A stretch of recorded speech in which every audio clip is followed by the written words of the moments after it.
Hello everyone, I'm Brandon Marcello. This is Jolie Erickson here at Jordan-Hare Stadium. It's starting to rain a little bit. Autograph sessions are closing down. Auburn's blue team won 58-3. Very, very clear, Joel. This team's going to go undefeated. I'm concerned about the white team, though. Very concerned about the white team. Yeah, I think they've got a shot against the Broncos.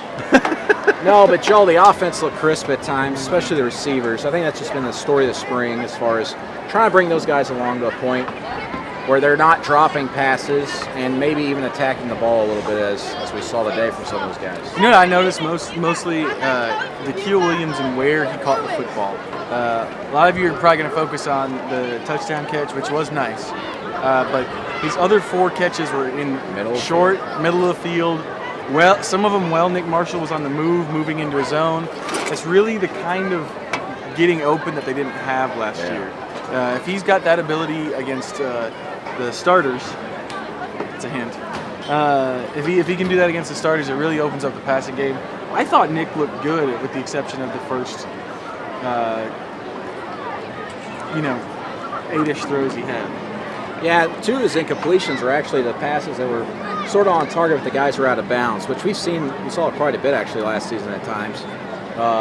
But he still got the receivers, and the receivers made the catch out of bounds. He didn't overthrow anybody that good. Right. He threw behind a couple of guys, which has kind of been his Achilles heel last season. But I think Nikhil Williams today, more than anything, obviously he's just a great athlete, does some good things in the red zone. But the way he adjusted, and also kind of, you could see he's got a little bit of a connection with Nick from the standpoint of when Nick's on the move, as you said, he knew when to kind of stop in the field because he knows he'll usually throw this way or that way.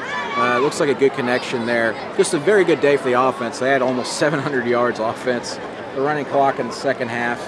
Not a lot to read into it, but you can look at individual performances, what they did mentally, and how they were able to digest this offense this spring. And Duke Williams looks like a guy that's got a very good grasp on the playbook and has really taken advantage of his time here since January. Running backs, what can we tell you about them? Not much. Yeah. Corey Grant still fast.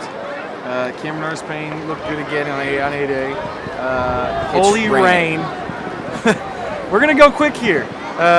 Peyton Barber went out in the first play for his first carry. That's a problem. They really wanted to see more out of him. And as far as the defense goes, number 1 unit looked good. Number 1 unit looked good. Peyton Barber, don't know the extent of his injury. They say he should be okay. Gus said he should be okay. Someone's happy about the rain. Don't know what that means.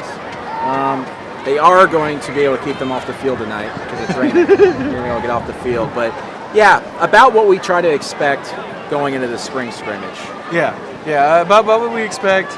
I'm actually headed over to baseball right now. He's going to walk in the rain. Auburn beat South Carolina in the first game. Has a chance to beat him in the second game. It's 2-0 according to the scoreboard.